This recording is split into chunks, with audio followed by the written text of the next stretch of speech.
Welcome to The Blueprint, a podcast for you and your life as a professional. The people I have conversations with don't have to be famous. They have to be making a living doing what they do. My goal is to get you the information you need to make real decisions. Start a career, change a career, get your money right, and get a handle on your operations. This is a Career Day in a Box podcast. I am Philip Lanos, and maybe this is the blueprint for you. Ladies and gentlemen, thank you so much for coming to the next installment of this podcast. I'm really excited. I know you think people say this for every episode, but there's a reason why I'm psyched. Not only are you going to hear from a veteran, but you're going to hear from someone who has actually made a living from real estate, someone who does this. It's not just someone who's saying, oh yeah, I do real estate and come and learn what I have to offer. No, not only do they make a living off real estate, but they also teach others how to make a living off of real estate. So if you have an interest in this career, this is the podcast you should be listening to. Above all else, there's also deep wisdom to this episode, from hardships, coming up from poverty, overcoming challenging mindsets, understanding the things that your families may have installed in you, and also how to be a good parent yourself. There's so much to this episode that really, if you just listen to the first 10 minutes, you're going to see exactly what I'm talking about. But the entire podcast is worth listening to, even if you have to come back to it 2 or 3 times because you're busy. Without further ado, JP Pena. JP, I'm so hyped for having you on to the podcast because not only have I been on your podcast, which is the Unfuck Yourself podcast, correct? With JP Pena, which is a badass podcast. Hey! So make sure you get that. Was that supposed to be a crowd? Because it sounded like the ring was trying to come through this laptop. It was supposed to be a crowd. Damn. Maybe the fidelity of the effects is affected by the conference tool that I'm using. Yeah, no, dude, your setup looks nice, man. What episode are you on right now? I'm on episode we just finished recording episode 50, but live we have episode 34 right now. Damn. So you got him in the pipeline. Yeah, we got them in the pipeline. That's what I'm doing. The goal is to at least put them out once a week, which just makes it a lot more easier as far as editing and doing it right without being rushed. So therefore, we're trying to aim every Friday a new episode goes out. We seem to have a better turnout every time we put it out on Fridays versus during the other days of the week. And so far, it's good. Actually, my top download right now is at 40,000 downloads, which 40,000 downloads, JP? Yeah, it's an amazing story. It's entrepreneur chick, insane story of just life consequences, and just a lot of shit was thrown to her, man, and I think women just related to that a lot. And I got so many messages from women. My email, I think the third day that it had gone out, I had women pouring everything out on emails talking about how that podcast alone made them change their perspective in life and what had happened to them. Some were opening up about being raped and how they had hatred. I mean, it was insane, bro. A lot of stuff I didn't even know how to answer because I don't think I'm qualified to answer this stuff, to be quite honest. And I'm sitting here like, wow, the impact that this episode did was so great that it sort of like inspired me to say, you know what, fuck that, dude. I have to keep on going now. Can't stop. Dude, that is powerful, man. Yeah, man. Insane. That way to use your platform, man. I mean, that's one of the reasons I'm so excited of having you on the show is that, number one, I know a few details that you've told me about your life story and the power behind that. But also, you're a very successful real estate broker. Agent? Broker. I get them wrong. Broker. Yeah, that's what I figured. Yeah, you train agents. That's the thing. And correct. And because this podcast is a career-based one, like, I want to leave behind some things for anybody if they were ever like, you know what, I want to change my career, especially because the quarantine, a lot of people are scrambling for like, what am I going to do now? I mean, you told me yourself. Now, I happen to know that you're a kick-ass broker. Like, you don't fuck around, you kick ass, and you get the job done. In fact, people who don't get the job done kind of get on your nerves, even especially the ones that show up late when it's already set up for success when working with you. You know what's funny, man? I fired 2 agents that I was training And this was a long time coming, just because a lot of people tell me that I'm just too nice. And I do agree. I think that to a certain extent, I sort of push myself beyond what I'm supposed to when I should make a shift. And I always tell my agents, I always tell people that I coach, the minute that you need a change, the minute that you need a shift, just do it. Don't wait for it. That hesitation could kill you. It could cost you money, whatever it is, right?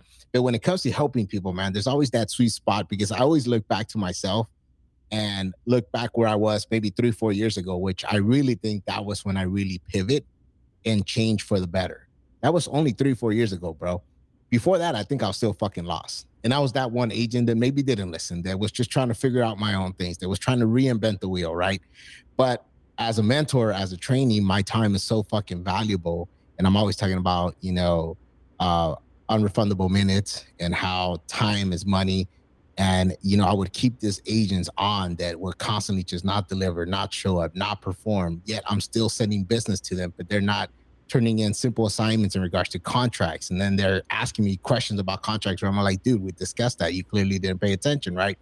And finally I said, you know what? Fuck that. I just need to let these people go. And I let them go, right? And the amount of calls and emails that I get from them now talking about, like, give me a second chance, give me a second chance. And I'm sitting here now like, no, man, like, dude, you fucked up, bro. But what's crazy is I let go of those two and I ended up getting eight more fucking You have agents that paid 8 agents under you? no, 8 agents that signed up for my training. So I run a training Oh. every morning at 5 a.m. and at 6:30. 5 a.m. is a little bit more accelerated, and at 6:30 is for people that just got into the business. So when I had these two guys there, I was at about 4 agents only. So these two and two other agents. Once I let them go, I got 8 more. So with the other two, I'm at 10, each one paying 1,500 a month. So it was sort of like a blessing in disguise to let these people go. And it's so much better because now I'm being challenged. These guys are on top of it. They're sending me pictures of their contracts and they're like, dude, I'm writing this up. I need help with this. How do I structure this? I got this deal. How do I negotiate to win this? And I'm back on that game where I'm excited, I'm motivated. And that's what I love doing. I love helping people. So sometimes you got to just cut some motherfuckers out in order for you to fucking take that next leap forward. And I think that it's crazy you mentioned that up, because I just learned that now that it's okay to fucking sometimes do that. And I'm not fucking perfect. And this goes out to tell a lot of people out there that even though at the stage that I'm at, which I still think it's a journey, it's a process, I'm constantly learning and adjusting to better myself as well. So even though you're a mentor of many, you're constantly a student. Dude, you always got to be learning, man. Always. Would you say that's rule number one when it comes to a career like real estate? And that's the rule number one in life, period. Yeah, man. Yeah, yeah, I agree. You apply that in your life and you'll realize how much more different shit ends up manifesting for yourself. And I think that's the one thing that we do too often is that we don't dump the trash as often as we should be dumping it. And we're always constantly trying to fit that right image that we think you are thinking of me, if that makes any sense. And I think Jay Ah. made that very clear once, that says, I'm always going to be, or I'm always going to do what you thinking that I am thinking of doing, or something along the lines. Who said that? Jay Shetty. Oh yeah. Dude, Yeah. he's insane. And it related so much to me because I figure I'm always in the position of having people just like me. Like for the longest, it was, I want to be liked. And growing up, because I had so much of that rejection, for me, it was like, I just want to grow up and be like, that's it. I want to be liked. So anything I did in my life was, how can I just be liked at this? If I'm going to do real estate, I want to be the most likable real estate agent. If I'm going to do training, I want to be the most likable training guy. And it wasn't until I shift that mindset until things just started folding differently and better. So in life, I Ah. think that's one of the things that, you put that first in life, man. And like you said, rule number one, and shit would just work out differently, man. It's interesting. I feel like I met you 2, 3 years ago, right? So I met you just as things were shifting. Yeah, I think when I left Sunset Plaza and I was doing very well, very well. In fact, that's when I had just gotten hired by Douglas Elliman and I Yeah, had that's when moved I my met office. you. Yeah. Yeah, from the Grove. I think that's really when that upward movement had started. And even through that, it was a lot of lessons because it was shit that I should have been applying a long time ago and I didn't. And it was sort of not late in the game, but a lot more delay for the position I was at, if that makes any sense in my career. I was Mm, too far along in my career that some of the choices I had to make or implement to structure a proper system in my business should have been in place 2 years ago. Now I'm playing catch up, and okay. that fucking sucked. See, that's huge because I'm in a similar position personally, and what I know for a fact is that most people listening to this aren't self-employed. Probably most likely have spent a majority of their life as an employee, right? So at a time like this, right now, when the gig economy is becoming more and more of a thing where it's like you can't really depend on a job per se as much as you used to, especially with the quarantine. What's Right. the number one thing that comes to mind for you if you had to tell a young one, whether it was a man or woman, like who's younger and less experienced in their career, like, look, you want to survive this quarantine? This is the first thing you got to do, regardless if it's going to be for real estate. This is some of the first things you got to do because you yourself are successfully self-employed to a large standard. So, what would be the number one rule? Whatever it is that fucking you feel is your purpose, you need to fucking do now. That's what it is. Whatever it is that you love doing. This is the time where you could take risk. What's the worst that could happen? Think about it. You want to go take that business venture in the fucking tanks. You lose everything. Well, fuck. The whole fucking economy right now is sort of like up in the air as well. Although, if we want to go statistic wide numbers, it's actually performing very well. But what I'm saying is, works are not being placed. Some of these people are on unemployment. They're getting money in. Why not take that risk and do whatever it is that you want to do? I mean, I get calls often from people like, "Oh man, I see your podcast. I want to start my own podcast." If you truly love it, why not do it? Just do it.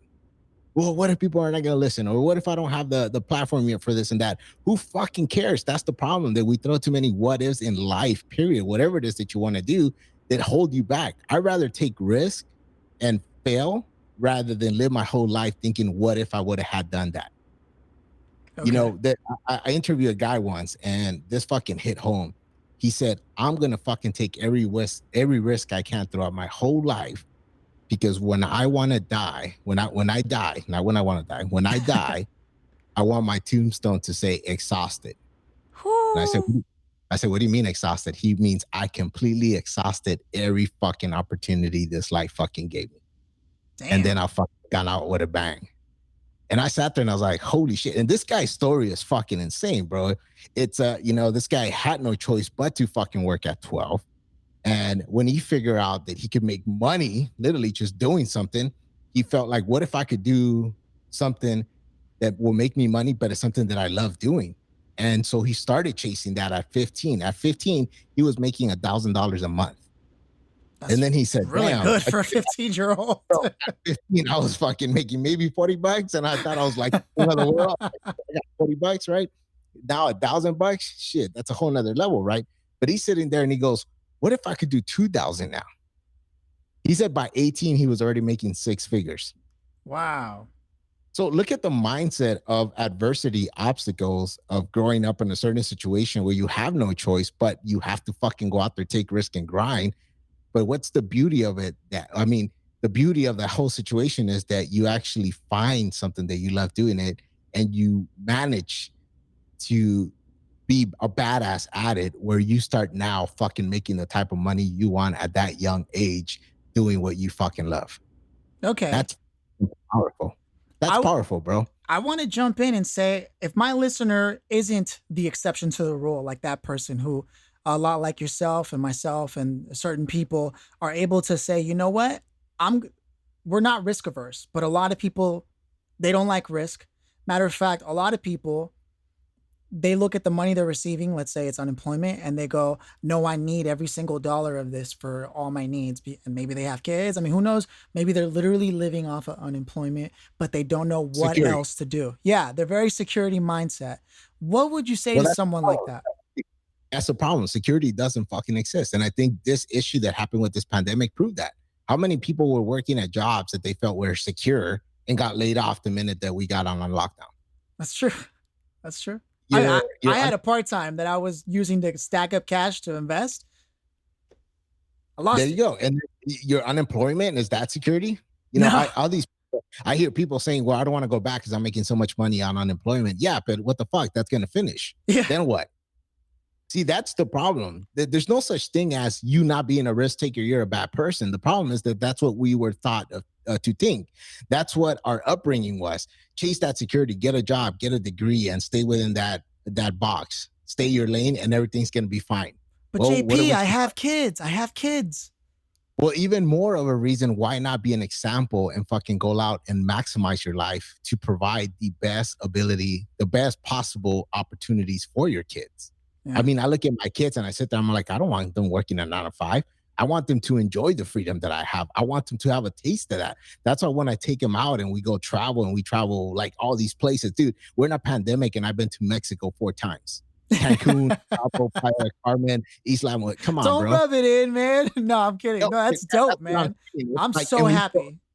dude, we go out there and then I have them see this and I have them understand why this is achievable because this or that.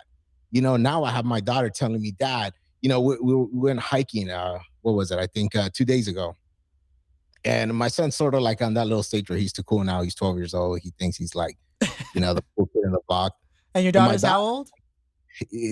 12. 12? Okay. And my daughter's 8.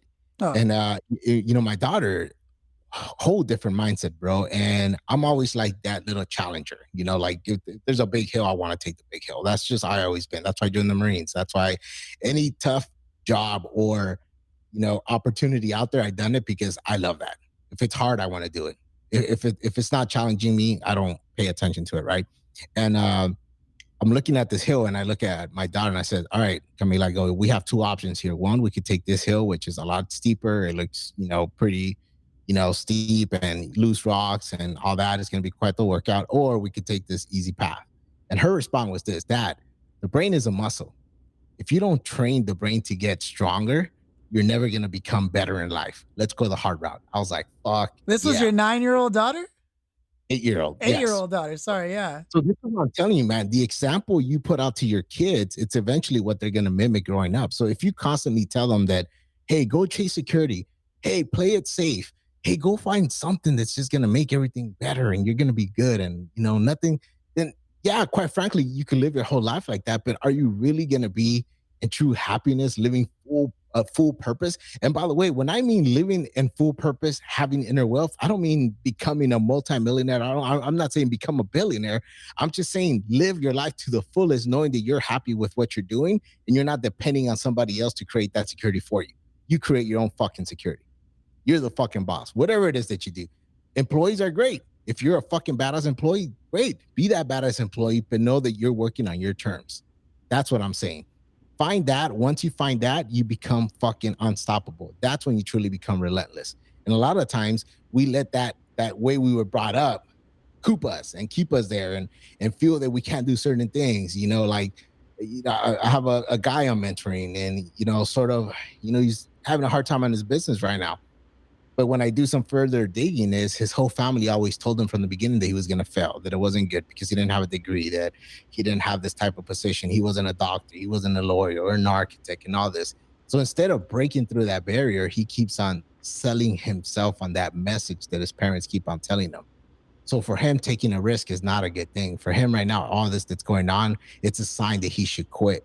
It's not a challenge that he has to figure out the solution. It's a sign that he has to quit. In fact, the conversation we last had, he said, this is a sign from God that I should go back to school and get a degree.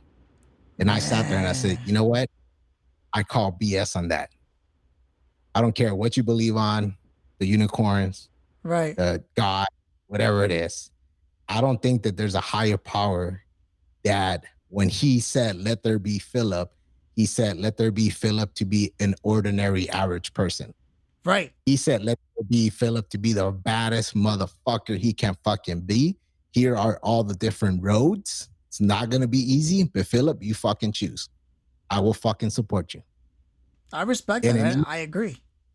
And in each one of those roads, you're going to have challenges because that's what's going to make you even better so you could scale up to the next fucking level. At I any level, you can stay there. You I can love stay it. there. I love it, man. It makes me want to ask, when did you first go into real estate? Was that something you always wanted to do? Because at the end of the day, that's what I want to get behind here. Dude, you know what? Real estate was crazy because my mom cleaned homes growing up, and we would get up early in the morning, like around 4:30, take the bus all through Malibu, Beverly Hills, cleaning up homes. And I fell in love with seeing architecture. I remember I would draw these homes and, go back home and put them up. In fact, I just came from my mom's house not too long ago, and I brought all these drawings that I actually did of properties. And it's funny how the power of attraction, law of attraction, bro. Some of the homes that I'm looking at, my wife was like, dude, that looks like the house you saw. And I said, dude, it does. Or look, that looks like the one you sold in Studio City. I'm like, fuck, it does. Like, it's crazy because I drew these when I was a young kid, and somehow the universe sort of brought these properties to me. And to answer your question, I fell in love with properties, drawing them, designing them. So throughout school, I figured I was going to be an architect. And when I had a partial scholarship to Otis, which is an architectural school, I joined the Marine Corps, and faith just took me another way. We got activated. I ended up, serving overseas. When I did get back, I tried to do the school thing again. That didn't work. And funny story is, one day a good friend of mine who actually I mentor now, when UA means that you basically just abandon your post. You said, fuck Mm. the military. I'm not going to do the military no more. Right. And during that time, it was war era. So if you abandon your post during war, that's not a good thing. Luckily for him, I was the one in charge of processing all these people. I was injured in Iraq, so when I got back, I was basically administration, and I would process all the drug pops, the ones that went UA, and all that stuff. So I'm calling this guy every day, like, dude, where the hell are you? I'm trying to hook you up. You're my boy. We're clubbing here and all this stuff, and you're MIA. He shows up back to the base on the most sickest Lamborghini I ever seen in my life. Looked like a fucking spaceship, bro. And I'm sitting there like, what the fuck are you doing? He goes, this is why I left. He goes, fuck this. I make more money doing loans. And I said, loans? What do you mean loans? He said, yeah. Like, dude, I'll get you a job. And I said, tell you what, you teach me how to make that type of money, I'll make this shit go away for you. Hopefully the government doesn't hear this, by the way. I'll be in big trouble. Nah. I love it, man, because this is real. Dude, so the next day I remember I was all excited to pull on my khakis, my fucking Gap shirt that I had, the only dressing shoes, the only dressing stuff that I had at the time. And I draw it to West Covina, San Bernardino, off of San Bernardino. I remember I had a Nissan Titan, and all I see in the lot is fucking Mercedes, exotic cars, Bentleys, all this shit. I'm like, what the fuck? I'm like, this looks legit. But the crazy thing is that the retail place had the mirror light tint on the windows, and the name of the place was Wholesale ASAP Lending, and it was crooked, like it was falling. And I was like, what the fuck, right? So I walk in through the door. There's this hot ass chick on the reception. I'm like, damn. And I see all these kids, like there's just desk and everybody on the fucking phone, straight out boiler room. And I'm like, yeah, I'm here for David and Rob. She's like, oh, you're JP. And I said, yeah. She goes, come, you're going to the back. I'm like, damn, the back. I was like, fuck. So I'm going through this like road, and it's like computers, phones, everybody's on the phone. There's money everywhere, bro. I'm like, dude, what the fuck kind of shit are they doing here? We get to the back, two double, like huge fucking wooden doors. They open it. And then I get here, and it's like the baller status, bro.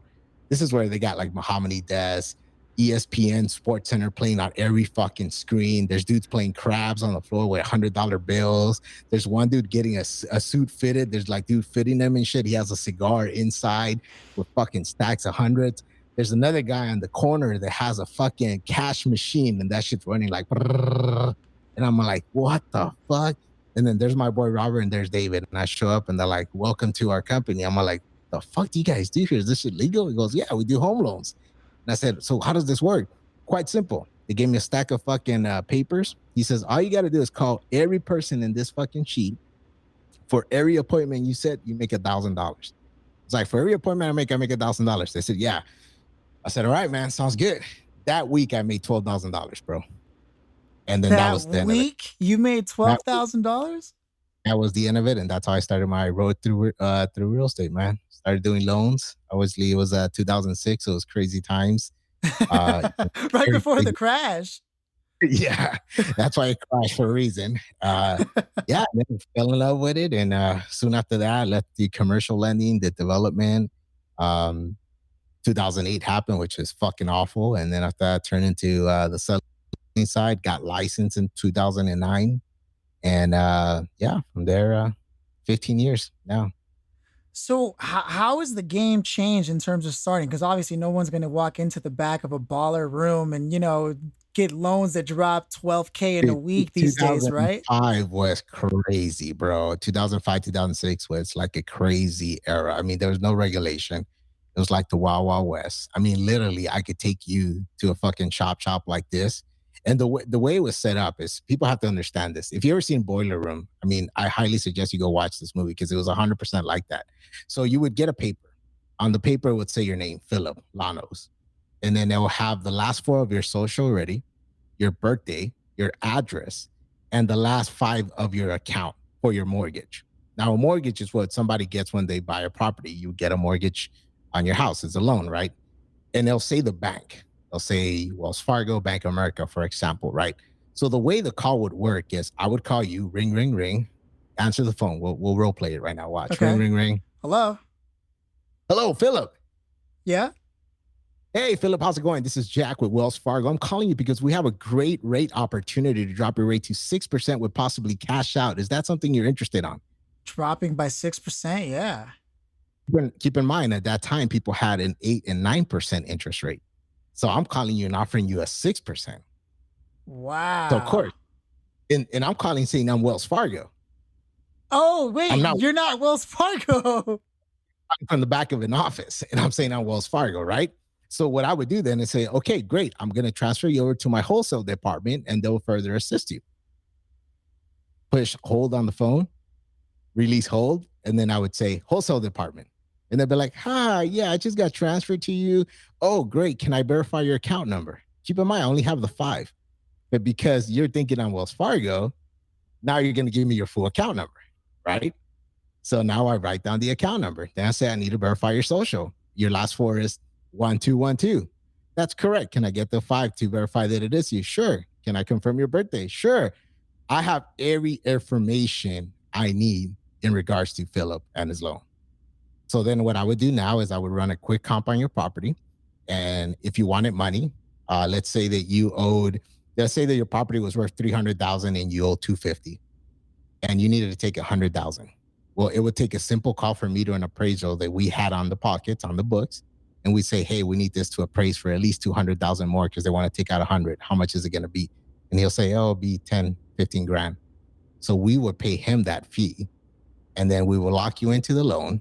You get your loan, 6%. But this is the catch though. We would charge you 2%. But then the bank who did the loan, because that's how crazy this was, will give us up to 6 points in the back. That's 6% back. So total, we're making 8% on this loan. So do the numbers. So you come up by 2%. Yeah. So 8% of the total amount of, what is that? Let's say 400,000. How much is that commission wise? 8% of 400,000. Let's just, if I were to round that up to 10 to 400,000, what is that? That's like 10,000, $30,000. Yeah. 32,000. So I just made $32,000 in one call. Dude. That's how crazy. So you did get these people the loans that you were promising. Oh yeah, they were getting the loan. A lot of times the loan wasn't the best fucking loan for them. That's the thing. See, so they had negative AMs, they had interest only. People were crazy though. They were using their homes as ATMs. That was the problem. So if I did that to you, for Philip, right? And I did that for Philip, and what do you call it? You like that? Then you would go and buy that Mercedes you wanted or whatever it was. Then you're like, shit, now I need rims for my Mercedes. You would come back to me 6 months later and be like, hey, JP, can I still take more money out of my house? And I'll look it up. I'll call the appraiser and he'd be like, yeah, we can still push another 50 grand on it. So I'll say, great, I can only push 20 grand. And then you say, okay, so then we'll cash you out for another 20 grand. And that balance goes up. Every time that balance goes up, we're making money on that loan. For the remainder of the loan, as it's getting paid, you continue to make money too? No, that goes directly. Yeah, that goes directly to Wells Fargo, right? yeah, on the origination, you made money. But at this time, it was in demand countrywide. All these banks, they were doing Right. subprime loans. Subprime means that you were not the best candidate for Yeah. the loan. I'm talking about Philip is maybe not making enough to pay the new balance on that loan, and his credit was shit. And but we will still fucking make it work, you know. Or a lot of the times it'd be like Philip is only making 20,000 a year. The underwriter requires Philip to make 50,000 a year to get this cash out refi that he wants. So then magically Philip would be an associate of the company, which we could generate some pay stubs, possibly some tax returns showing that you work for the company and that you made the additional money needed. So that's how fucking crazy shit was, bro.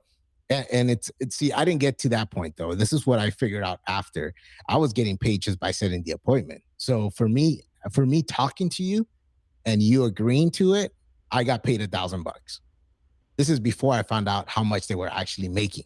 Because then after that, when I found out, I was like, whoa, fuck that. Like, I didn't I, even I, make it 20,000 a week. so they said, well, you got to get licensed, you got to do this. And it's true, you had to be licensed. But the majority of these young kids, the ones that were in the front, like I mentioned, they were making maybe 100 to $250 an appointment. So for them, it was like, fuck yeah, these high school kids, maybe just out of high school, walking out with $200 a day, possibly $1,000 a week. For them, it was like, this is a lot of fucking money, right? The ones in the back were getting paid a little bit more. If you were licensed, then fuck, you're now getting a percentage of that actual big transaction. So maybe 60, 70% out of that 32,000. So it was fucking lucrative. And at the same time, the bank reps, bro, the bank reps would show up to your office. And this was where it was really crazy, bro, because they would send the most hottest chicks to come to the office. I'm talking like white, brunette, whatever it is that you wanted, implants, ass, short skirts, talking about a product that absolutely made no sense, but in the end would say, oh, by the way, the top producer for this week gets a full paid trip to Vegas with a rented Lamborghini and this and that. And you're just like, fuck. So fuck whatever the product was. It didn't even really matter. All you were concerned about was like, I want to be that top producer position for this week. So I'm talking about they would pick us up on limos, take us to Vegas, pay car payments, pay mortgage payments. I remember I made a bonus of 2,500 once just because I made 5 appointments in one day. They took me out to eat at nice restaurants.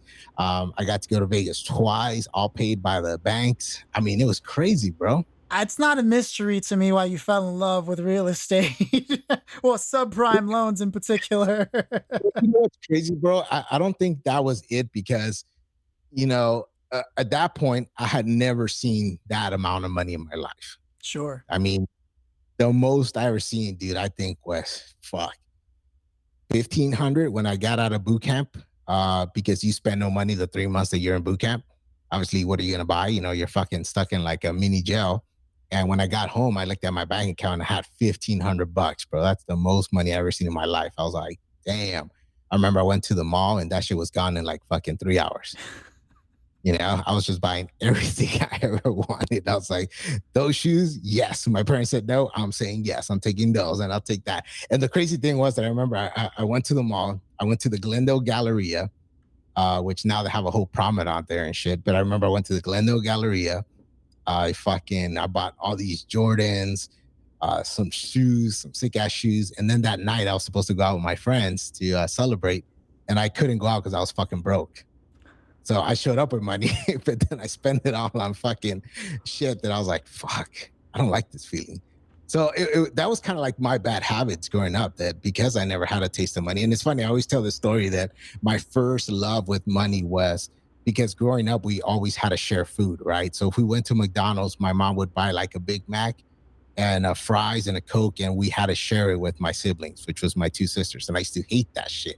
I'd be like, why can't I get my own Big Mac? She'd be like, well, we don't have money for the whole Big Mac. Like, shut up and get some fries and eat your piece of your Big Mac. And I used to hate it. It used to fucking piss me off. So one time I stole the $100 from my dad. Hopefully my dad doesn't listen to the podcast. Oh no. And by the way, I did this because I saw my mom do it.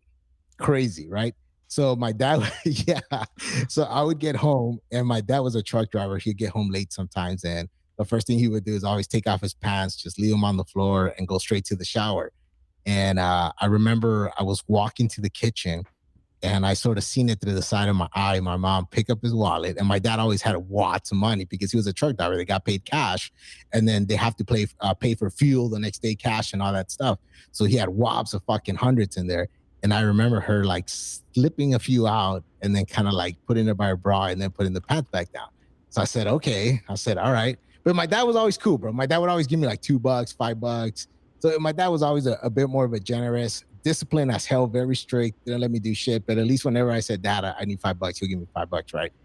My mom, I said, Mom, I have money for school. She'd be like, here's $1 and bring me the change. I'm like, fuck, dude, a cookie's like $1. Like, what am I gonna bring? What change am I gonna bring you? The napkin? Right. So one day I remember my dad, my mom walked out. I don't know where she went outside. My dad was in the shower. I went in there and it's just like, dude, wobs of hundreds. I remember that. And I was just like, well, he won't notice. It's just one. So I took a $100 bill, bro. I remember I was so fucking nervous. I went home, back to my room, and I'm like shaking. I'm like, fuck, is he gonna find out? And sure enough, in the morning, he knew, bro. He's like, he was telling my mom, like, I need those $100. I gotta put fuel. I gotta put fuel. And I was just like, fuck, like, what I do now? Like at this point, I can't go back and be like, oh, Dad, like magically appeared in my room, you know? So I was like, fuck. So I remember they were sort of arguing, and he would always give me a ride to school. So we're riding on school, and then I felt bad because as I'm he's dropping me off, he's like, oh, do you need money? And he took out a 20. And this is the first time he's ever given me a 20. He took out a 20. And I said, no. And he goes, no, here, take it. I'm like, no, no. And then he made me take the 20. So I was like, fuck. So like I got $120 from my dad, and 100 of it I stole. And I was like, fuck. So I go to the fucking student store. For all you guys that are in school now, back in the days, there was such thing called a student store, and you would buy things from it, and you know, you would share it with the girl you would want to impress. So I go in there, I buy all these fucking jawbreakers. Remember jawbreakers? Yeah, I do. I Yeah, do. I remember a bunch of those jawbreakers. I bought some Rolos. Like, dude, I bought at least $50 worth of fucking candy, dude. So I'm like, fuck yeah, dude. Like, I got all this candy. So I'm sharing it with all these girls and all that. And I love the feeling of having that and having people come to you and be like, wow, JP, like, oh, can I have some? Can I have some? So then I got even more excited. I said, I can't wait till I fucking get out of school because I'm going to go to fucking McDonald's and I'm going to buy everything in that fucking menu and I'm going to fucking eat it. And sure enough, bro, when the bus dropped me off, I walked my ass to McDonald's. I got a fucking number one. I got a fucking sundae. I got a fucking apple pie. Bro, I fucking ate everything I could that fucking day. And that's when I said, wow, this is what it feels like to have money. I love it. So for me, money, when I started making it, was a sense of satisfaction, a sense of, wow, I could buy whatever the fuck I want. It wasn't until honestly, bro, I would say maybe 7 years ago that I recently said, fuck, I really got to change a lot of shit, bro. I really got to change a lot of shit. And I started implementing different things and obviously better financial decisions and all that stuff. But during that mortgage times, it didn't help at all, bro. Absolutely not. I was 24, 25 years old, making fuck a shitload of money, having no idea how to spend it, having remember it was like a trigger of that sensation of having that feeling of having money, but now it's at a different level. Back then it was McDonald's, fries, and a fucking McFlurry. Now it was like fuck, girls, bottle service, club, attention, approval, status. Bro, I'm talking about rolling up into a club with a fucking Lamborghini and having chicks just fucking throw themselves at you. You It's were like, living the rock star life. dude, it's you sit there and you're like, everything that I always saw on TV, on the rap videos, the hip hop videos, it's like now I'm fucking coming through. Like I fucking love it. Right. And it wasn't until I hit rock bottom in 2008 when I was just like, dude, that was just a fucking fantasy. That was just an illusion. That's not fucking real. Because everybody that was there with me that supposedly got my back, now that we're all gone. Now you don't get Wow. that anymore. Now you're just like that solo fucking cowboy out there, up to yourself not to do whatever the fuck you got to do now just to fucking survive. Now I got kids. Well, I had my son on the way. Now I have my son. Now I got a wife that I got to worry about. And then I was homeless at the time. So it's like it was a fucking rude awakening, bro. But yeah, crazy journey, man. So that was the fantasy of real estate, the one that everybody thinks about when they think of real estate. I can make all the money, do all the things. Oh, What's the reality of real estate this day and dude, age? real estate is an amazing career path. freedom, as long as you understand that and you're doing it for those reasons. If you're doing it for, I'm gonna be, fucking balling out and doing this, I'm not saying you can't achieve that.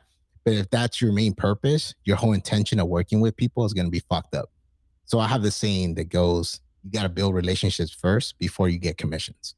And I truly fucking live by that. And it's all through lessons that I have had throughout my career, wrong decisions, good decisions, relationships that I have kept, opportunities. I always share this one story of my first like $1 million deal that I didn't get, because everybody shares all the fucking good shit, right? And I always like to share this one because, again, I always been that go getter, that risk taker. And I remember I was cold calling. I was on Sunset Plaza, in the West Hollywood. I cold called. It's a $6 million deal. The lady says, "Well, how soon can you be here?" And I'm like, "Fuck, I'll be there right now." At the time, I was driving a two-door Honda Civic, multicolor, because it was fucked up and I couldn't afford to change the panels. So I had like one black panel, one was like darker blue. Like, it was fucking crazy, bro. And this cheap ass suit that was oversized on me, so I looked fucking hideous.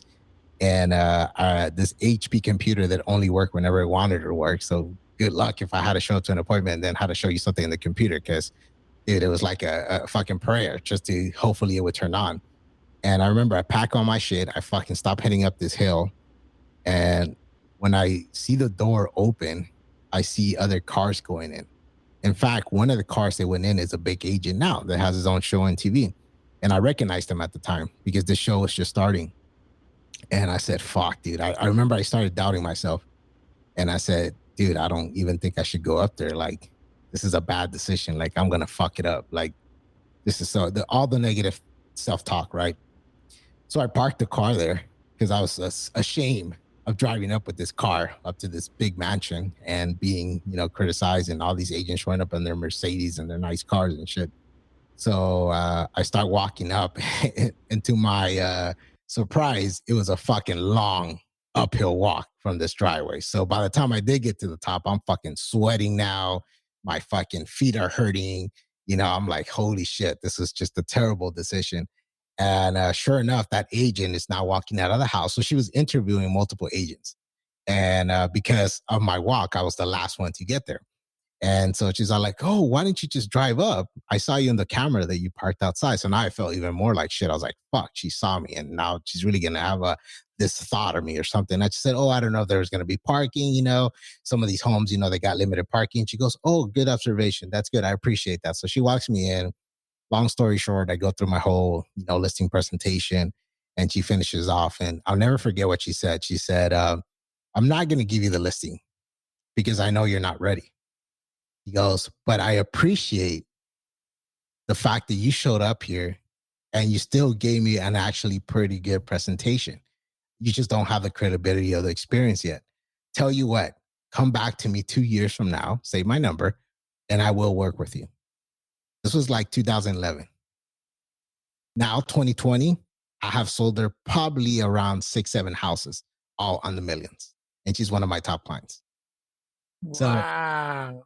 building that relationship versus me trying to push it or chase something else for the commission aspect of it would have completely put that scenario in a whole different level or something completely different. But because of the fact that I was genuine, vulnerable, honest, and care more about building that relationship, it actually paid off in the long run a lot more than that it could if I would have done anything else or wing it. And that's what a lot of agents do wrong now. They start the business and they want to wing it all. Doesn't matter. Like, fuck it. I just want to get paid. So I'm going to wing it. Whatever I got to do to wing it. And sometimes it'll work, but sometimes it'll backfire. And again, in real estate, it's your reputation. You fuck that up, it goes all the way with you. Regardless what brokerage you go or whatever, it's going to follow you. So what I heard from that story that I thought was powerful too, that maybe you could speak to, is you did it even though you didn't feel ready, and you knew you didn't have the clothes, you knew you didn't have the car, all the things you think are going to help you sell something. You did it anyways, whether it was going to be good or not.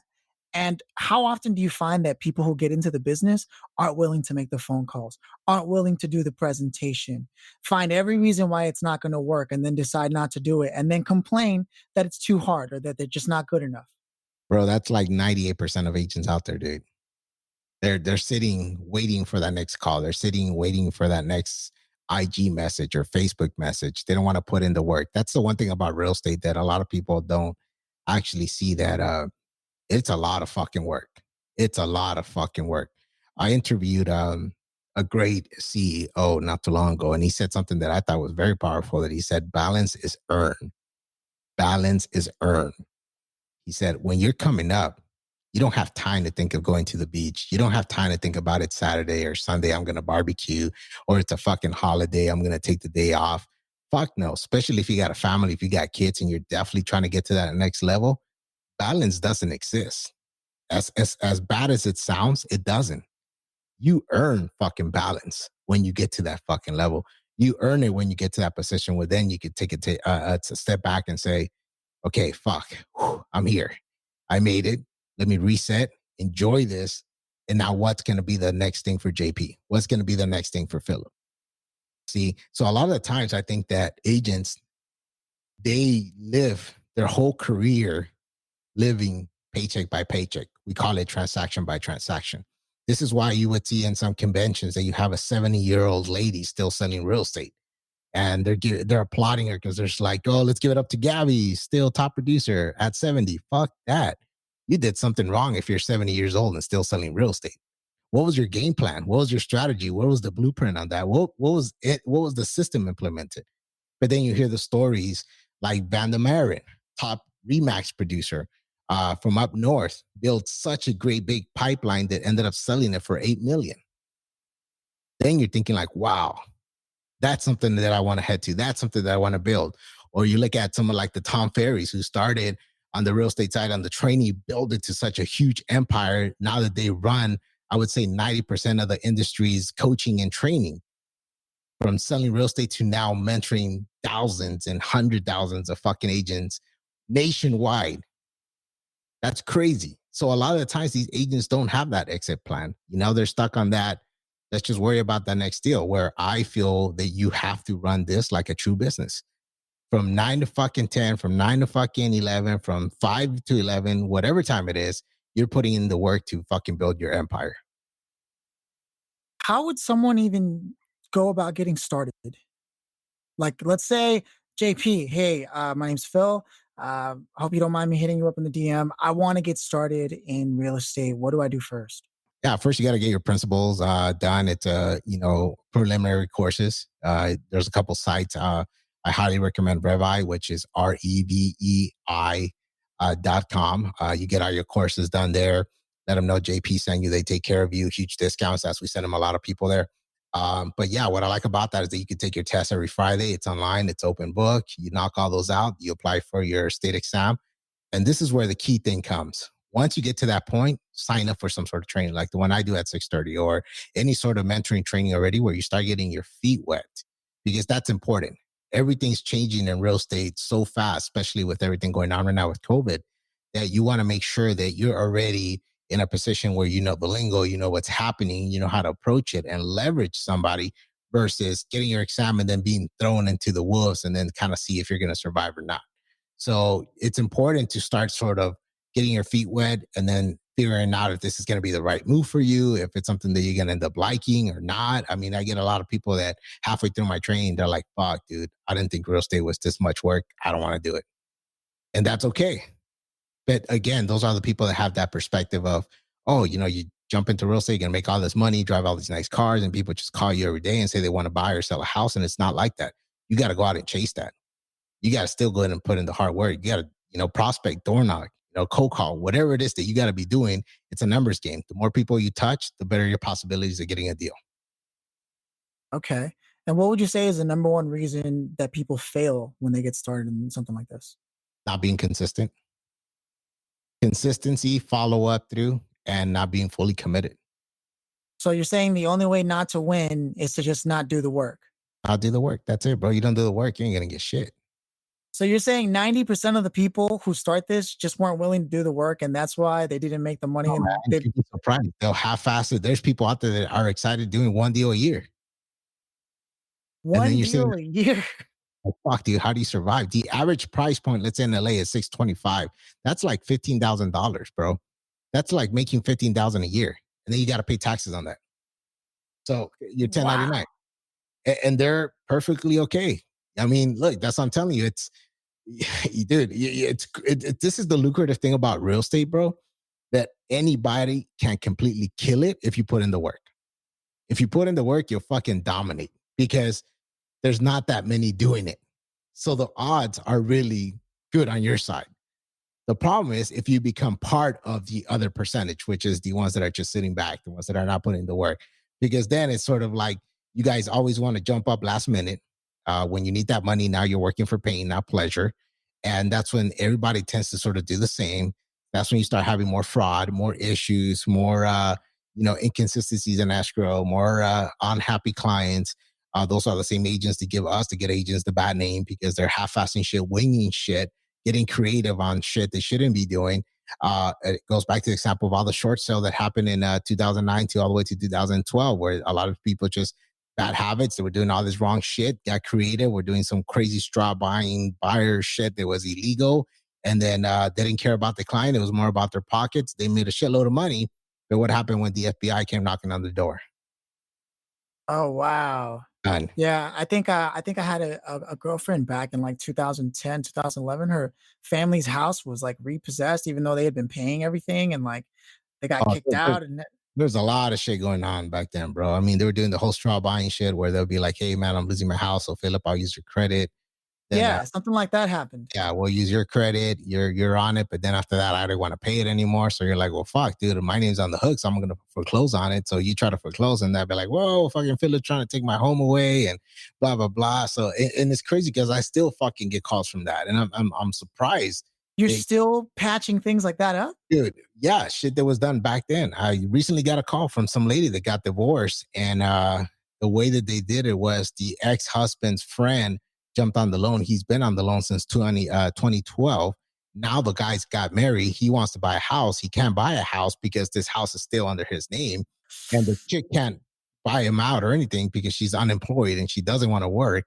So she's threatening him that no, you're stuck with me. And he's like, no, fuck you. I'll foreclose. I'll let this shit go. I don't care. And she's like, you can't do that. So, it's kind of like those situations where you sit there and you're like, well, this shouldn't have happened in the first place. And where the fuck is the agent to put this shit together? No responsibility No whatsoever. responsibility whatsoever, man. JP, what type of careers that people might already be in would make for excellent points to transition from? Like, let's say, oh, I'm a web developer.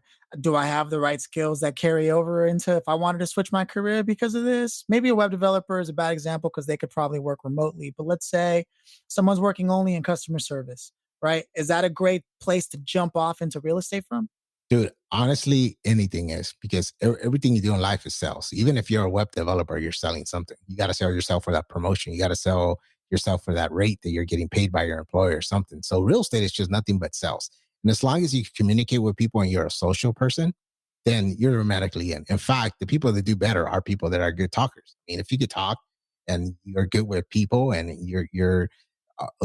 occasionally, I mean, not occasionally, but, very well social, dude, you're going to do automatically good. It's just, it's a people's game. Again, it comes back to numbers. You're more analytical people do great on the commercial side or anything that's more income related, income properties, because they're good at digesting numbers. They're good at looking at Excel sheets and stuff like that. So there's positions for everybody on real estate. The most important thing is as long as you could sell and you could talk to people, which a lot of the skills can be developed, you don't have to be perfect at it. You do great. I have a guy who is not a social person, but he has a tremendous top performing team with killer salespeople that are talkative, that does all that. So he's more of like the brains of the operation, the image, but his team is absolutely killing it. And dude, this guy's making fucking seven figures a year doing that. So definitely possible. Is it a good time to try to jump into real estate now during the quarantine? Dude, better, man. I believe that the harder it is, the better you're gonna learn. Why jump in when it's easy? You want to learn Ah. when it's at the hardest. That way, when it gets easier, dude, you're already like on top of it. Now, do beginner real estate agents do they have skin in the game in terms of money? Like, is that something that's expected of them, or is that only what the broker does? What do you mean, as far as skin in the game? Well, so because I'm not in real estate, I don't know, but I imagine at some point people have money invested in a house that they're remodeling. So, like, is that something the agent does, or the agent's just making the calls and No, doing the in fact, deal? you should be doing that, and it's something that I feel that I should have learned earlier. In fact, I didn't start doing that almost 2 years ago, where I started finding properties. And normally, you would pitch it to an investor, you make your commission for the sale. But what I started doing differently after reading a book called Skin in the Game, I said, "Yeah, I'm bringing you this property. How do I get skin in the game? How do I get a percentage on the deal itself? What can I do to learn?" And also manage the property, or be the project manager, or be your eyes on the project when you're not here. Use me aside of just being an agent to win my equity on the property itself, on the asset. And you'd be surprised how many investors will actually say that's okay. They'll say, "Fuck yeah, dude, I appreciate that. Hell yeah." So the first deal I ever did, it was a duplex in by south of Echo Park. I went in it. I said, "Dude, all the commission I'm going to make here, I want to transfer it over to this property, and I also want to get some equity on it. Teach me the ropes, however you want to use me." They did. I ended up making 10% of that total, and I got the listing of it. And not only that, but I built that relationship where they said, "Dude, any other deal you bring me, we're okay with doing the same scenario with you." So again, this is all about the growth on agents, which a lot of agents don't do. Like I just mentioned, a lot of them will stay transaction, or you could be that agent that thinks outside the box and be like, "Huh, I don't want to sell real estate all my life. This is great. How do I also get skin in the game? How do I also become part of these developments, part of these deals, so I could actually grow this and eventually cash flow off of all this, and then enjoy the life that I want?" Wow. So that being said, given the way everything is going these days, um, what would you say would be the number one thing keeping people out of a career like this? Like, just off the top of your head, what would be the number one Fear, man. obstacle? Fear. The fear of sales, the fear of talking to people. The biggest common thing that I get from people is like, I hate talking to people. I hate the objections. I hate the fact that I have to go out there and chase people, or do this and that. And it goes back to, again, like we spoke to your upbringing, man. Have you ever read in Napoleon Hill? What is it? Yeah, Outwitting Think the and Grow Devil? Rich. No, the other. Oh Unwitting the no, Devil. I Yeah, didn't even know he had another book. dude, that's a sick ass book. In fact, he has a conversation with the devil. He Wow, interviews, Outwitting the Devil. yeah, and he interviews the devil on this, and the devil basically tells him, "The biggest leverage that I have over your superior," because he doesn't want to say God, "versus your higher power, is the fact that I could control people with fear. Fear is going to be what limits people from achieving maximum success, achieving the greatness and the breakthroughs that they're able to, because that's always going to be that one pillar that stops them from moving forward." And it's funny, because if you think of anything, why are we scared of certain things now? Why is it that you will do certain things, won't do other? Because of that fear. That fear came to you either by experience, or because it was put on you by your parents or somebody of authority, that you experienced something growing up. So therefore you don't touch it because you think, "Oh, that's not good. That's fear." Right? Why is it that when you're a little kid, though, you do whatever the fuck you want and don't care?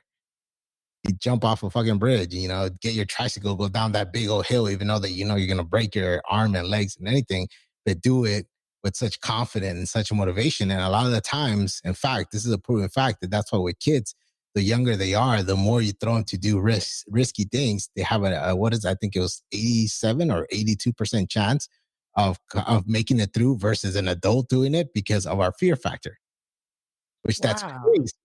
That's crazy. So we're actually wired to succeed in a lot of things. It's just that our reprogramming as we're growing up is what fucks us up. So in real estate, for example, most people sit there and be like, "Objections. Oh my God, somebody tells me no, I'm gonna die. It's the worst thing." Well, that means that growing up, you had a lot of people tell you no. You had a lot of people stop you from doing things. No was a big word on your fucking your You book. told me you had a lot of rejections growing up, or you didn't get the attention you wanted. Yeah, So exactly. how did you overcome that? Well, that was that. My thing was, I was very insecure because of that, dude. My dad, with the way my dad would sort of be the strong dad with me to build me bigger, was like fucking like looking down on me and saying that it wasn't good enough, or that I would do something great and I'd be excited. He'd be like, "It's not good enough," and I'll sit there and be like, "Fuck, dude, damn, like really? Always had Shit, to I be give it next all." level. Yeah. Yeah. And it wasn't until I had a deep conversation with him after this was older, my adulthood, where I told him, I said, "Dude, I fucking hate you because this is what you did to me. This is that." And I just laid everything down, bro. And I remember my dad breaking down and he said, I'm sorry. Nobody ever taught me how to, teach a kid this. Nobody taught me how to be a father. Nobody taught me how to be a husband. I grew up without a dad. I grew up in the streets. I was survival mode. All I wanted to do was to teach you that in life, shit will never be easy. In life, you're going to get kicked, fucking stepped on, spit at, and you have to be the strongest motherfucker possible and know that you can make fucking shit happen. And bro, I remember I sat there and I was like, fuck, you couldn't just tell me that? Like, fuck, But then would it really made sense at that age? Probably not, And it's crazy because I look back at a lot of shit I have accomplished. And I think a lot of it has to do with the upbringing that I had. Like in boot camp, when I went to boot camp, I set it on my mind that I was going to be the guy, the honor man. I was going to graduate the fucking honor man, top of my fucking class. And I was the smallest motherfucker in my whole platoon, over 60 motherfuckers. I think it was like 72. And I graduated fucking honor man. I fucking did it. The smallest motherfucker there. And I remember the main drill instructor coming up to me when all this happened. And he straight out said, he goes, I never seen somebody with such stature like yourself have tremendous fucking leadership. He goes, what you did in this platoon is something I never seen in my whole time here as a senior drill instructor. And I had that same comment when I went to SOI, School of Infantry, and I graduated top of all my promotions were meritoriously. And I realized that the only time it fucked me up was any time that I was put in a position where I got challenged and something was said similar to what my dad told me growing up. Then it would fuck me up. And I had some of those challenges during the military. This is after I have gotten all those accolades and promotions and rewards. And I remember that I got challenged certain people and they would use certain words or remind me of a certain gesture that my dad would do. And that shit would fuck me up. I remember I would fucking come down and then doubt myself, question if it was the right thing, question if, like, overthink it. What if? And then I realized that, holy shit, a whole month passed and I was on the whole what if fucking cloud. What the fuck? It's kind of like, Wow. now I got to get over this shit again. And it just started becoming like a bigger fucking hole to eventually I was like, fuck, I can't get out of this fucking hole. This is fucking crazy. What the fuck's going on? And that's why I think that sort of led to the whole fucking PTSD, depression, all that nonsense that went on through 2008. And after that, that's when, just self-reading, self-improvement books and all that shit, just hanging around with different associations, realized that, fuck no, you're capable of achieving so much more. And sometimes you got to fight. Like there's that one saying that I'm sure you heard of it that says the biggest battle you're going to have is the ones against yourself. The ones that you got to fight there and fucking, go balls out with yourself and unfuck yourself. Your podcast, yeah. I'm a self-development person too, man. I owe a lot of who I am to reading books like Think and Grow Rich, How to Win Friends and Influence People, The 7 Habits of Highly Effective, all that stuff. I read that when I was like 14, The 4 Agreements. It changed, like high school was not the same for me as it was for my classmates. Yeah. Now, was that what helped you get over the idea of like rejection, everything that helped you excel in real estate? Like you I just did think a lot of it, self-development? a lot of it was that.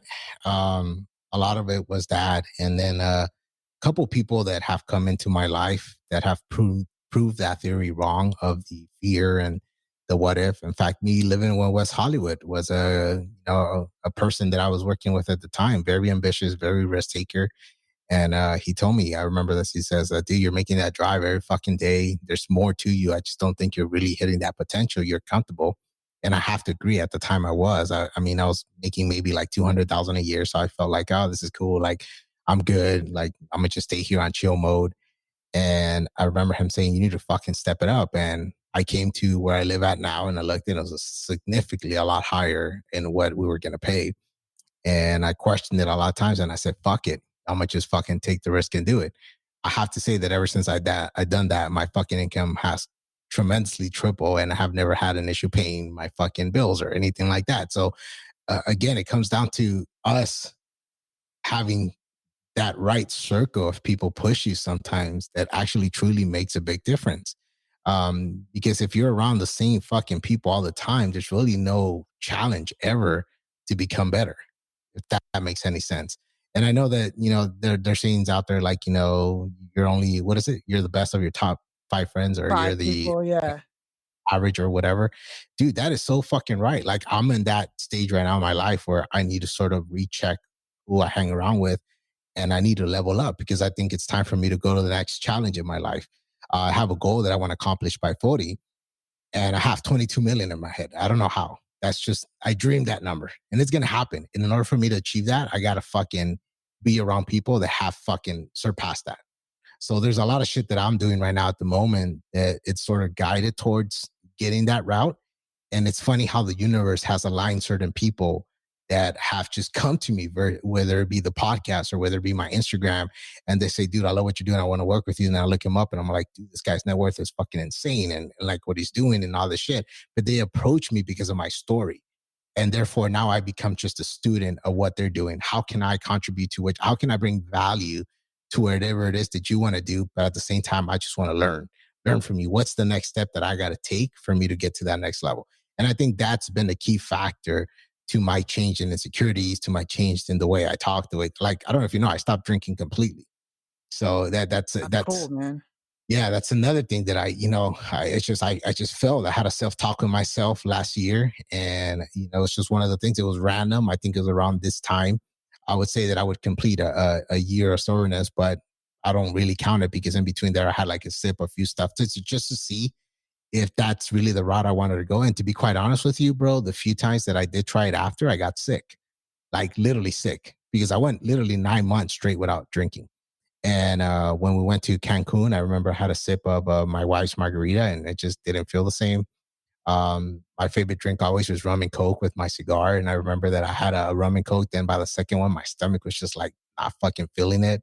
So I was just like, dude, I'm cool, man. I don't need this. And what the crazy part was that every time that I would have a sip or if I ever had urges, something would bring me back to that feeling you feel afterwards the next day, that awfulness, the not being able to function, the not. So I started studying a lot of like successful people, billionaires, millionaires. And I realized that, dude, none of them have these bad habits that we're taught to bring up as a way to celebrate because you did an accomplishment. Or, one of the biggest things, I had a family member get upset at me because I didn't want to have bottle service at my house to celebrate her birthday. And I said, why do we need that? Like, if we're going to celebrate life, let's celebrate it. I don't think we need alcohol for that. It's like I went my whole birthday without alcohol, like, and I had the best fucking time ever. So it's now I'm at that point where I'm changing a lot of little things that were big issues in my life because drinking was a big issue in my life. I started drinking at a very early age. I abused it a lot, tremendously. Then I sort of kind of backed down from it. But I realized that the amount of abuse that I did to it was probably not good for my body at all. And I'm pretty sure that if I, had some sort of test done or something, they'd probably be like, dude, you're fucking like 30% of your blood is probably Bacardi. You know,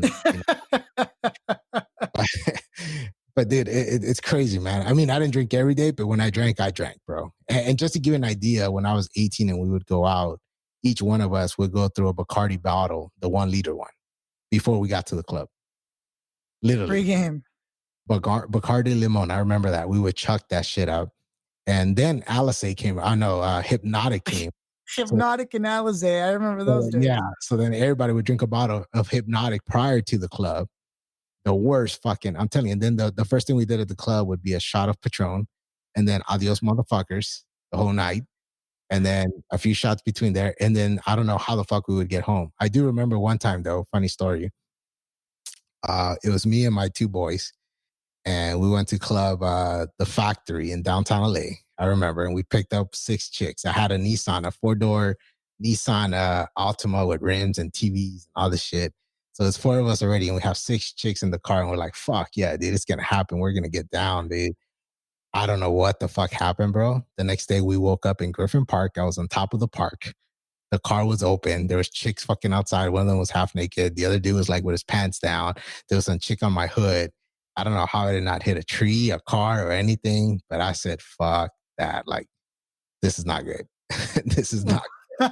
So that was the level of freedom you were practicing. Freedom, good times, bro. I mean, you're young. And again, I think it was just a lot of it was just the way I was brought up, bro. My dad was just too strict. He wouldn't let me do anything. He was very like, you can't do that, you can't do that, you can't do that. So a lot of it was just rebel, bro. It was rebel. It was like fuck, well, I want to go do it now just because you prohibited so much from me. That's why with my son, it's like I have conversations with him. I let him do certain things. And even though I know he's going to fail, I let him do it. But at least he'll know he fell and he comes out to me like, Dad, that didn't work out. And I said, okay, well, let me explain to you why it didn't work out. Right. Versus me being that, no, no, don't do that. You know, you can't, you just always, if we punish him, I let him know why. Of course, you're going to get the typical smart answer. Always like, well, you always take everything away from me. I go, no, I don't. There's consequences. You know, if you don't do this, if you don't do that, this is the consequence. When you get older, this is the fucking consequence. It's even worse. You decide, what do you want? You're going to get it back, but you just got to work on these things. So it's crazy, man, how now we're triggered to sort of parent differently. And we try to take as much as we can from our upbringing and sort of the things that affected us and how we can make it better. And, you know, just try to hope for the best, because I'll tell you right now that I'm a fucking dad, I could 100% understand my mom and my dad and see how they were not prepared to have kids and how they just basically wing it and did the best they can, because we always had food. At least that we could say. I never, you know, starved to death. I always had a roof over my head. Not the richest, definitely poor. But at least the value was there. And you take that now and you just, now how you could, you know, process that differently for your kids so they don't have the same issues I had, you know, and hopefully live a better life. I mean, I really think that you have a lot of wisdom to offer, man, and I'm sure your kids are going to turn out amazing. I mean, already what, 8 years old and choosing the harder path. That's amazing, man.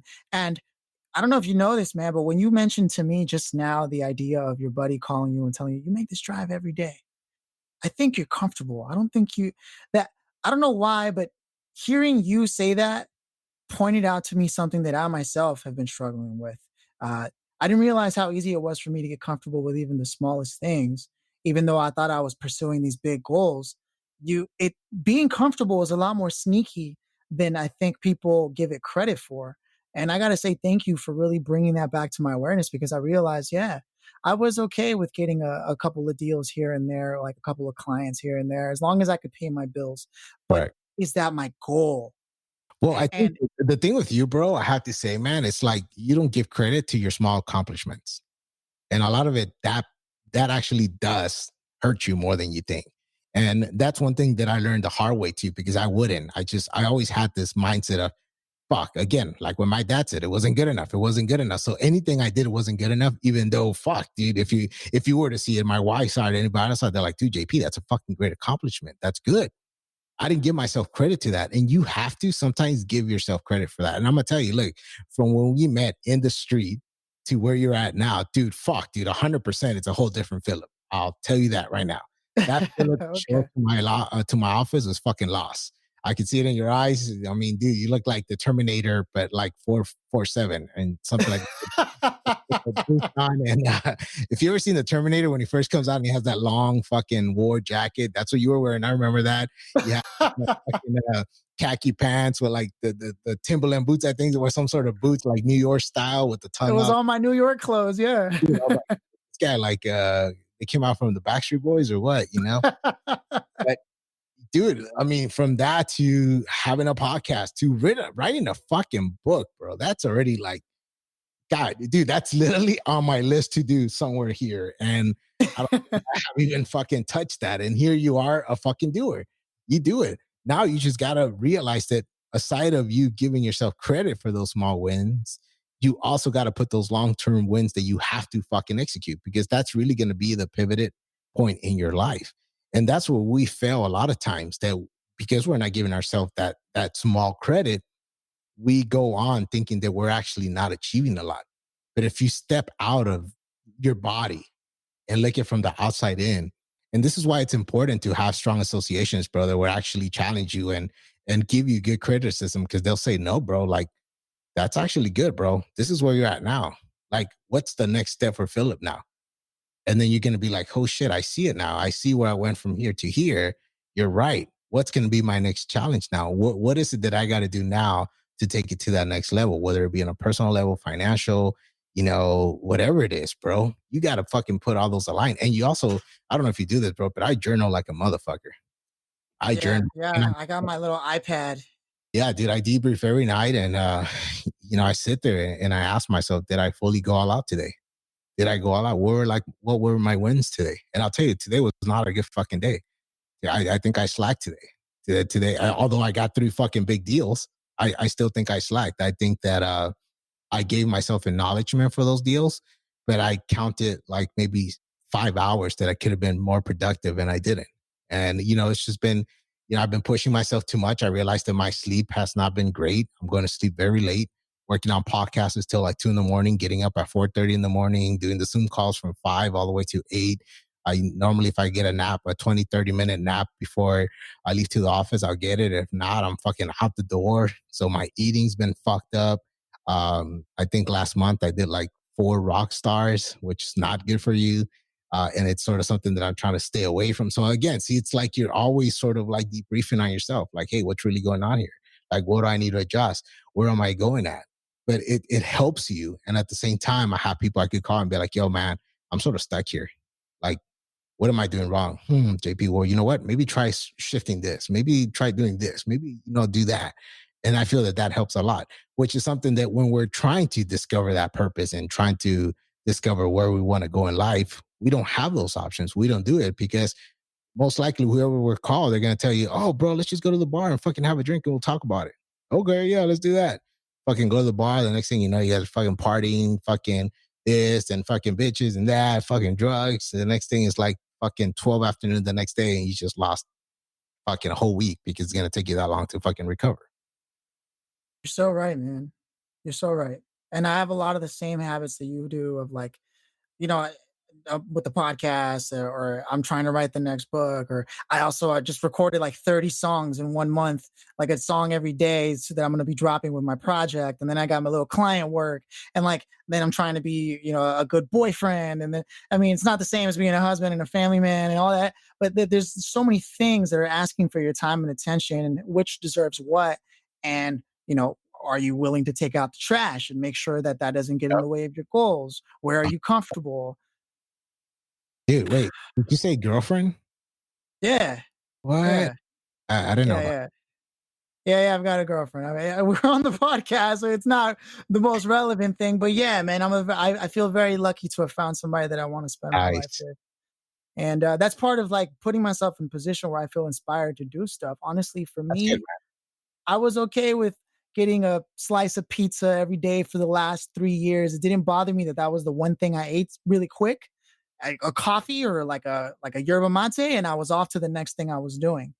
And I realized, I put on weight, that I didn't want. No matter how much I exercised, that doesn't help the gut when your diet is terrible, Well, And the then funny thing is that I just read this too on the Wall Street Journal that said that most people, the average, gained about 20 to 30 pounds during the pandemic. Some lost income, some made a few, but your high top performers, millionaires and billionaires, their income actually went up by 30 to 40%, and they actually got in the best shape in their life. Fucking crazy. On a pandemic, bro. On a pandemic. On a pandemic. so it's really all mindset. It's all mindset, bro. It's like, the more I like to study a lot about the brain and the way it functions, bro. And I'm not fully dip into it. So I'm not even going to even try to fucking get, but there's a great book called the Mind Warrior, I think it is, or the Brain Warrior. I have it somewhere up here. Um, but the little that I did read about it, it's just so much that we don't touch, bro, that's possible. And I sit there and I ask myself sometimes, like, damn, maybe, there's a reason why some of us have had the adversities and the challenges growing up, because I think we're the most dangerous ones. That once we truly, fully hit that potential, if we do, because a lot of people will give up. If you truly do, you could fucking be a unstoppable fucking machine, bro. You're fucking dangerous. You are fucking dangerous. And I sit there, I'm like, damn, like, can I ever reach that? And I ask myself, and then I have clients who were probably in my position. And one of the biggest issues I always had too was I would compare myself to people and be like, damn, they're fucking 27. They already fucking made that money. Like, I'm fucking 37 and I'm not even close to that. Like, fuck. And I would let that shit bother me. And then I always think back on my client who, rest in peace, just passed away, Samuel Magaña, who is the one that started Diana's Bakery, which is a very big Hispanic tortilla bakery. And he didn't make his millions until he was 60. And he would always tell me the story how it happened because they were tired of working for somebody else doing tortillas. And one day he told his wife, fuck that. We're going to open a store right in front of this fucking place and we're going to do our own tortillas. And they became the second largest fucking tortilla makers in the world. At 60. Damn. The guy passed away. I think he was 88 or something like that. It's crazy, bro. So when you think about it, you're like, fuck, dude, you just have to want it bad enough to fucking go all out. This is why I'm always telling you, bro, fucking dude, what do you have to do is go for it. For anybody listening, dude, whatever it is that you want to do, just fucking go for it. You have the time to make up. If shit doesn't work out, oh well, you just fucking lost 6 months, a year, 2 years, but you lost it on doing something that you love, not making somebody else's money. And I'm always afraid to tell people this who have kids because I don't have kids, so I can't speak for the risk that's involved. But how would you, someone who's come up from the gutter, the poverty, all the rejections, all the disadvantages possible, and you have kids and a wife, like, what's the thing you're going to tell a parent out there who's like, oh, I can't? Dude, it's even more of a reason to want to do it. Because if you look at your kids every day and you're not happy, then how are you going to teach them to be happy? How are you going to teach them to do things with purpose? How are you going to teach them to truly be free if you yourself cannot even put your mouth where your word is? It's crazy how many bombs of knowledge you dropped in the middle of also explaining what a career in real estate would be like, which again, you said you teach a course after people get their principles out of the way, which I think you mentioned a few things. Hopefully you can share those links with me. But that being said, you also offered a lot of wisdom, what it means to be like a parent and so many things, man, that I really appreciate that you came 100% to this. And I think this episode deserves to be called right after your podcast, which is Unfuck Yourself with Real Estate. With Real Estate and JP Pena. It's going to be a long title, but it's because it deserves every single one of those things. Bro, it should be, JP, Life, Real Estate, and Unfuck Yourself. Okay. I'll go with that, man. I really do appreciate it, man, because it's been a long time coming. I know I had the chance to be on your podcast, which I highly recommend to anyone listening. It's just brutal truths with entrepreneurs, teaching you how to unfuck yourself. And I respect the podcast a lot, man. You've taken it from, I remember when you first started to where it is now. So it's really cool to have you on this podcast. I really appreciate you making the time for it. And yeah, man, the red carpet is out for you. Is there anything you want to invite people to go visit, to go do for you, to connect with you? That's pretty much it. Again, if you're considering real estate, Revi, a great online school. And I like the fact that they're more flexible, especially if you have other careers or work that you're doing and it's sort of be a transition. I think that's great. That's revi.com, REVEI.com. By the way, I don't get paid by that at all. It's just good friends. And I love the fact that they do take care of my agents. The other thing is, again, just know exactly your intention of what you want to do, whether it's real estate, whether it's a shift in career, whether it's freelancing, whether it's you starting your own business, whatever, have a good blueprint, talk to somebody about it, try to get some of those big obstacles out of the way. And then again, just fucking go in there and, put it all 100%. And most importantly, work for that inner wealth. Be that person you want to be and be that example that creates that legacy for your family. You owe it to yourself and you owe it to your kids. Just become relentless. Well, there you have it. JP, thanks for stopping by. All right, brother. Appreciate you, man. Thanks for listening to this episode of The Blueprint. I hope it was helpful. And as always, I'm open to feedback. Please follow our guest where they directed you to, and also connect with me on LinkedIn. Or you can even get more personal and connect with me on Instagram. Either way, let's network, let's build, and let me know who else you'd like to hear about, what other industries and professions you're interested in.